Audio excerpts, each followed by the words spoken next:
చంద్రబాబు రేవంత్ రెడ్డితో ఏం చర్చించారో రాష్ట్ర ప్రజలకి చెప్పాలని మాజీ మంత్రి కాకాని గోవర్ధన్ రెడ్డి డిమాండ్ చేశారు. ఆదివారం ఆయన మీడియాతో మాట్లాడుతూ ప్రజలకి సమాధానం చెప్పాల్సిన బాధ్యత చంద్రబాబుపై ఉందన్నారు. కూటమిలో ఉన్న 3 పార్టీలు సమాధానం చెప్పాలి. వెంకటేశ్వర స్వామి ఆస్తిలో తెలంగాణ వాటా కోరింది నిజం కాదా? ఆంధ్ర రాష్ట్ర గౌరవాన్ని దెబ్బతీసే ప్రయత్నం చేస్తున్నారు. ముఖ్యమంత్రిగా జగన్మోహన్ రెడ్డి గారు చూపించినటువంటి చొరవ ఈరోజు ఒక సమస్యకి పరిష్కార దిశగా రావడం జరిగింది. ఇతర రాష్ట్రాలకు సంబంధించినటువంటి సిఎస్తో కమిటీలు ఏర్పాటు చేశారు. దాదాపుగా అవన్నీ కూడా పరిష్కారం తీసుకొచ్చాయి. ఈ లోపల వాటికి ఎక్కడ ఇబ్బంది లేదు. ఒడిశాకు కానీ ఛత్తీస్గఢ్ కానీ ఎక్కడ ఇబ్బంది లేదు, ముప్పు లేదు అని చెప్పి కేంద్ర జల సంఘం కూడా కోర్టులో అఫిడవిట్ దాఖలు చేసింది.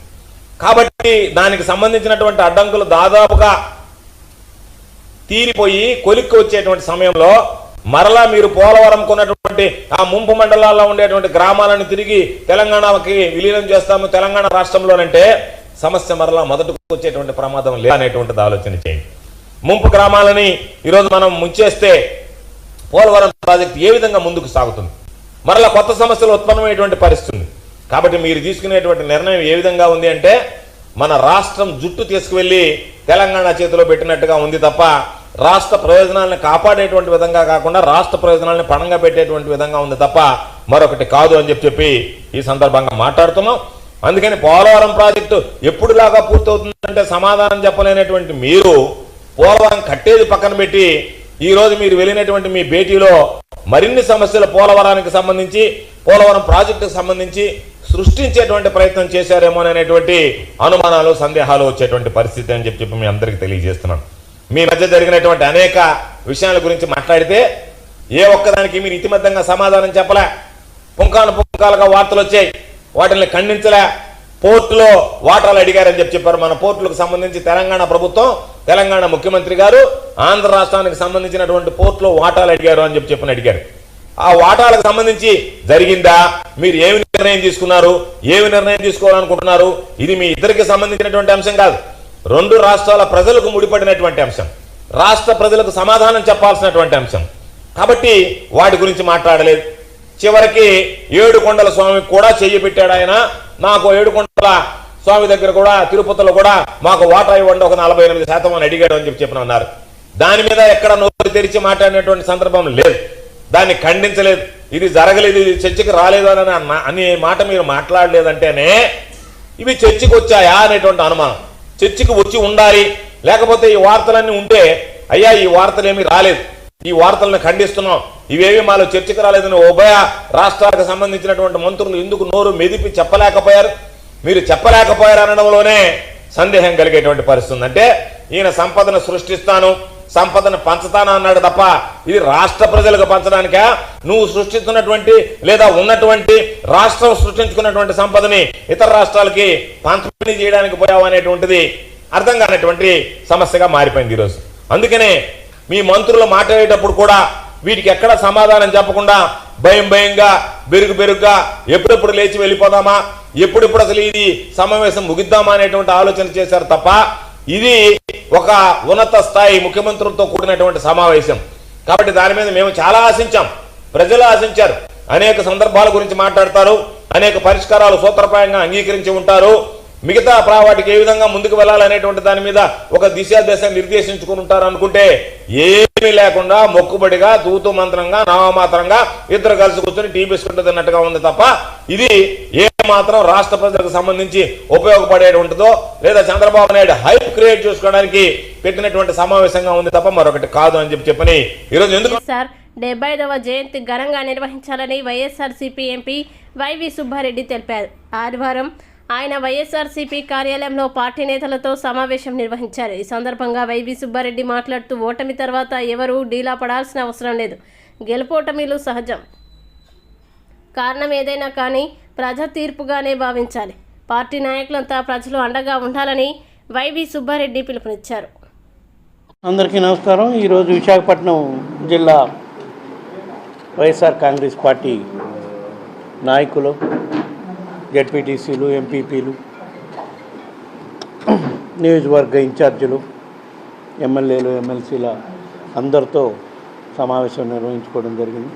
సమావేశం ముఖ్య ఉద్దేశం రేపు స్వర్గీయ రాజశేఖర రెడ్డి గారి 75వ జయంతి కార్యక్రమం పెద్ద ఎత్తున నిర్వహించాలి రాష్ట్ర వ్యాప్తంగా కూడా అని చెప్పి పిలుపు ఇవ్వటం కోసం ఈ సమావేశం నిర్వహించడం జరిగింది.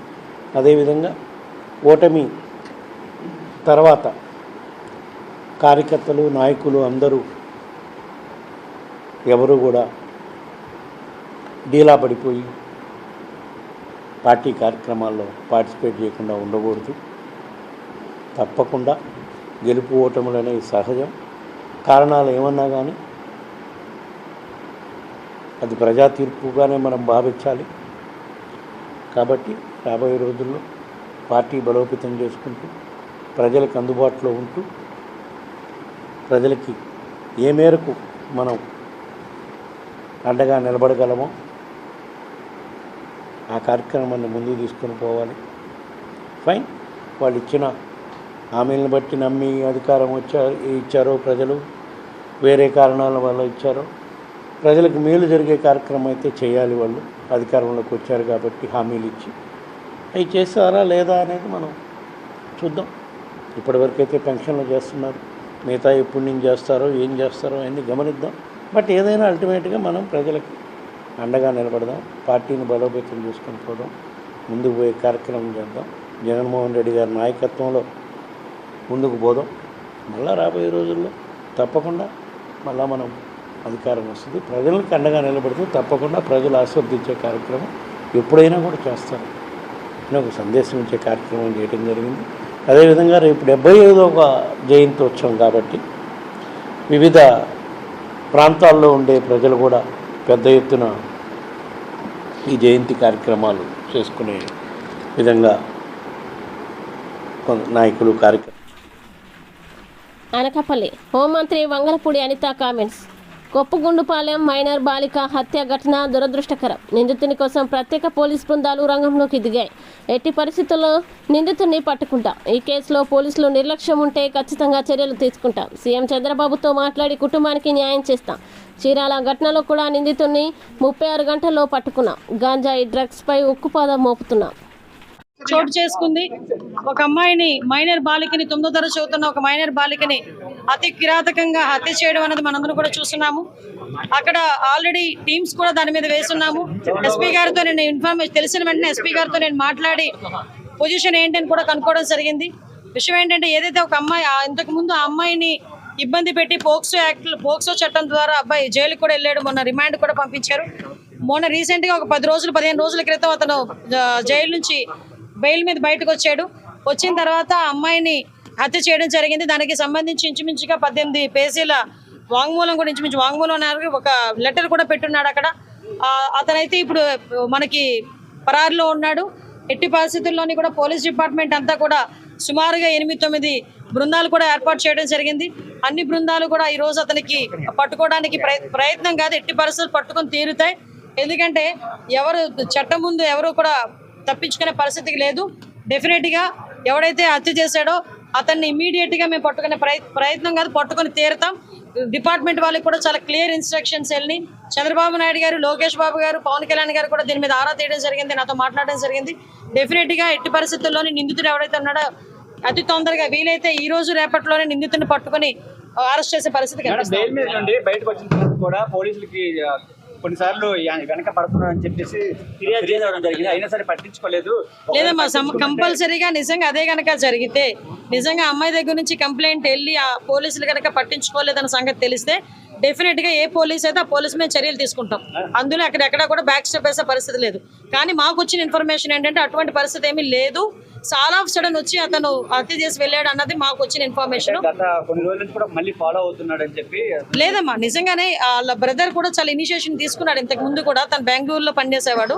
ఇనిషియేషన్ తీసుకుని ఈ అబ్బాయి ఇంచుమించి 26 సంవత్సరాలు, ఆ అమ్మాయిది చూస్తే 13 సంవత్సరాల వయసు. అవతల నిందితుడు ఎవరైతే ఉన్నాడో అబ్బాయిది కూడా 26-27 సంవత్సరాల వయసు. సో ఈ సిచ్యువేషన్స్ లోనే వాళ్ళ అన్నయ్యకి చాలా సేఫ్ గార్డ్ చేశాడు. కానీ దురదృష్టంతో అమ్మాయిని కాపాడుకోలేకపోయారు. కానీ ఎట్టి పరిస్థితుల్లో నిందితుని అయితే డెఫినెట్ గా పట్టుకున్నాం. కంపల్సరీగా చంద్రబాబు నాయుడు గారితో మాట్లాడతాం. ఎటువంటి పరిస్థితుల్లో అమ్మాయి చిన్నపిల్ల, మైనర్ బాలిక. ఆ అమ్మాయికి ప్రభుత్వం నుంచి అందాల్సిన సహాయ సహకారాలన్నీ కూడా అందిస్తాం మా కుటుంబానికి.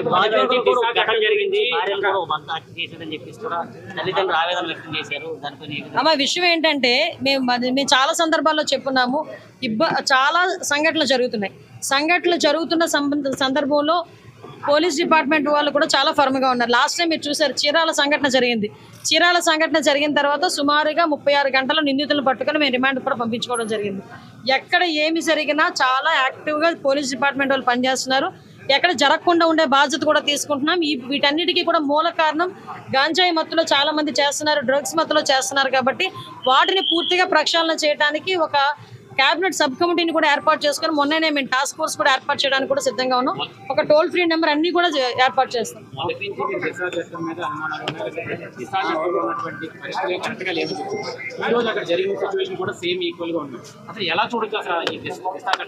దిశ చట్టమే లేదండి. చట్టం లేని దాని గురించి మీరు మాట్లాడుకోవడం అనవసరం. ఫస్ట్ థింగ్, దిశ చట్టం అనేది లేదు కాబట్టి దిశ చట్టం గురించి మాట్లాడుకోవాల్సిన అవసరం లేదు.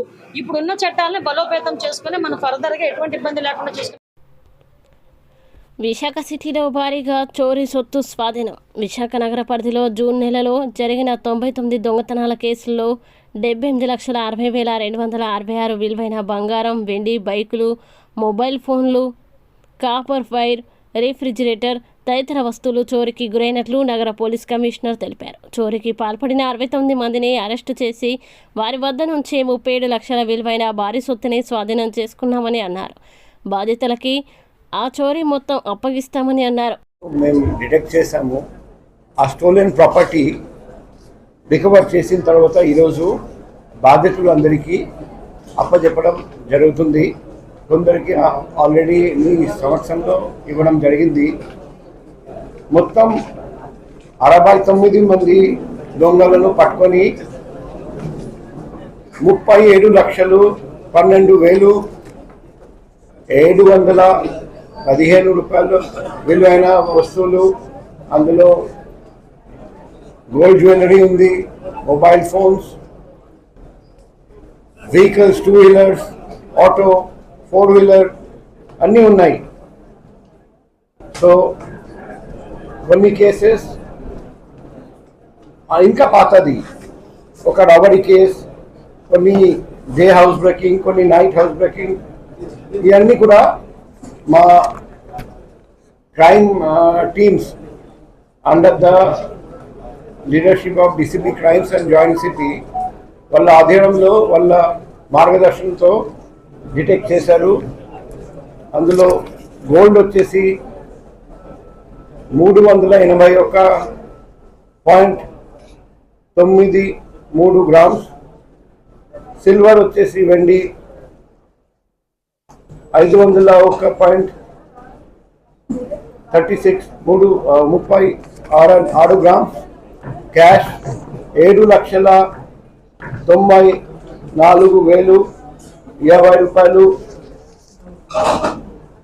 24 మోటార్ సైకిల్స్, ఒక ఆటో, ఒక వాక్స్వాగన్ కార్, 12 మొబైల్ ఫోన్స్, ఒకటి క్యానాన్ 800 కెమెరా, ఒకటి amplifier, 135.9 KG copper wire, 20 KG aluminium wire, ఒక రెఫ్రిజిరేటర్, ఒకటి 32 ఇంచ్ టీవీ, ఒక ఉషా మిక్సీ, అది కాకుండా 1 గ్రామ్ గోల్డ్ రత్నాలు, brass water pipe 2, NCV batteries 2, diesel 20 litres, GCU controller 3, copper cable 20 metres, CC cameras 4, sound boxes, అంతా కలిపి 37,12,715 రూపాయల విలువైన వస్తువులు. సో మా క్రైమ్ టీమ్స్ వాళ్ళు 24 గంటలు పనిచేసి ఇవన్నీ డిటెక్ట్ చేయగలిగారు. వాళ్లకు అభినందనాలు, హార్టియస్ట్ కంగ్రాచులేషన్స్. అండ్ ప్రజలందరికీ విన్నపము, ఒకటి locked house monitoring system app ఉంది, LHMS. ప్రతి ఇంట్లో LHMS యాప్ మీ మొబైల్లో డౌన్లోడ్ చేసి ప్రతి ఇంట్లో మీ చుట్టూ పోలీసు వాళ్ళకు తెలియజేసి సీసీ కెమెరాస్ పెడితే ఆ సీసీ కెమెరా ఫుటేజ్ మీ ఇంటి చుట్టూ ఉన్న సీసీ కెమెరా ఫుటేజ్ పోలీస్కి, లోకల్ పోలీస్ స్టేషన్కి అందజేస్తే మీరు బయటికి పోయినా కూడా మేము సీసీ కెమెరా ద్వారా మీ ఇంటి మీద నిఘా పెడతాం. బయటికి వెళ్ళేటప్పుడు respected CP sir and all the public and press and media అందరికీ very good morning. సో మనం ఫిబ్రవరి నెల నుంచి ప్రతి నెల రికవరీ మేళా అనేది పెడుతూ వచ్చినాం. ఫిబ్రవరి నెల మొదలు పెడితే మార్చ్, ఏప్రిల్, మే, జూన్. సో ఇది 5వ రికవరీ మేళా. ముఖ్యంగా దీంట్లో ప్రతి రికవరీ మేళాలు కూడా గతంలో జరిగిన రికవరీ మేళా కింద ఎక్కువగా రికవరీ చేస్తున్నాం. ఎగ్జాంపుల్ మీకు చెప్పాలంటే డిటెక్టెడ్ కేసెస్ 3 సంవత్సరం మనము ప్రాపర్టీ డిటెక్టెడ్ కేసెస్ వివరాలు తీసుకుంటే 2022లో 880 కేసెస్ రిపోర్ట్ అయితే 660 కేసెస్ డిటెక్ట్ అయ్యాయి. 75% ప్రాపర్టీ డిటెక్షన్ చేస్తూ 65% అంటే కోవట్పర ప్రాపర్టీ 5,94,00,000 పోతే 3,85,00,000 గల ప్రాపర్టీని మనము 22,000, 23,000 అలాగే 678 కేసెస్ నమోదైతే 482 కేసెస్. దాంట్లో 5,24,00,000 డబ్బులు పోగొట్టుకుంటే 3,36,00,000 రికవరీ. అంటే 70% కేసులు డిటెక్ట్ చేస్తూ 64% రికవరీ చేస్తూ వచ్చినాము. ఈ సంవత్సరం మొదటి నుంచి 504 కేసులు నమోదైతే దాంట్లో 333 కేసులు ఆల్రెడీ 6 monthsలోనే డిటెక్ట్ చేస్తూ 66% ఆఫ్ డిటెక్షన్తో 55% రికవరీతో మనకు 5 కోట్ల విలువ వస్తువులు పోగొట్టుకుంటే 2,79 lakh rupees ప్రాపర్టీని రికవరీ చేయడం జరిగింది. ముఖ్యంగా మొబైల్ ఫోన్ రికవరీలో విశాఖ సిటీ పోలీసులు ఎన్నడూ లేని విధంగా ఒక సక్సెస్ అని చూపిస్తున్నారు. ఫర్ ఎగ్జాంపుల్ మీకు చెప్పాలంటే ఈ చాట్ బాట్ నంబర్ ఏముందో మన మొబైల్ చాట్ బాట్ నంబర్ కూటమి ప్రభుత్వం మహిళలకు ఇచ్చిన హామీల్ని ఎప్పుడు నెరవేరుస్తారో చెప్పాలని వైఎస్ఆర్ కాంగ్రెస్ పార్టీ మహిళా విభాగం రాష్ట్ర అధ్యక్షురాలు ఎమ్మెల్సీ వరద కళ్యాణి డిమాండ్ చేశారు. 18 నుంచి 60 ఏళ్ల మహిళలకి నెలకు 1,500 రూపాయలు ఉచిత బస్సు ప్రయాణం, ఏడాదికి 3 ఉచిత సిలిండర్ల హామీ అమలుపై దృష్టి సారించాలని సూచించారు. విశాఖపట్నంలోని పార్టీ కార్యాలయంలో ఆమె మీడియాతో మాట్లాడారు. పెన్షన్దారులన్నీ తీసేగా 1,72,00,000 మంది ఉన్నారు. దీనికోసం మరి నిధులు ఏమైనా మీరు కేటాయించారా? దీనికోసం ఆలోచన చేశారా? సన్నాహక సమావేశాలు ఏర్పాటు చేశారా? ఏమీ ఇంతవరకు చేయలేదు. దాంతో అనుమానాలు కలుగుతూ ఉన్న పరిస్థితి రాష్ట్రంలో ఉన్న మహిళలందరికీ నిజంగా ఈ ప్రభుత్వం అమలు చేస్తుందా అని అనుమానం కలుగుతుంది. మా జగనన్న గవర్నమెంట్ చివరిలో ఈ చేయూత కోసం 4,000 కోట్లు రెడీ చేసి ఉంచారు. కానీ చేయూత డబ్బులు ఈరోజు ఏ మహిళలకి పడని పరిస్థితి. మహిళలందరూ చేయూత పడలేదే అని బాధపడుతూ ఉన్నారు. జగనన్న ముఖ్యమంత్రిగా కొనసాగుంటే ఈ టైం చేయూత డబ్బులు ఎప్పుడో వచ్చేసేవి. నిజంగా కాబట్టి ఈ రాష్ట్ర ప్రభుత్వాన్ని, ముఖ్యమంత్రి అయిన చంద్రబాబు నాయుడు గారిని, ఉప ముఖ్యమంత్రి అయిన పవన్ కళ్యాణ్ గారిని, మిగతా మంత్రులను కోరుకునేది ఏంటంటే మీరు అర్జెంటుగా ఆ నెలకి 1,500 రూపాయలు అనేది విడుదల చేయండి, మహిళలను ఆదుకోండి.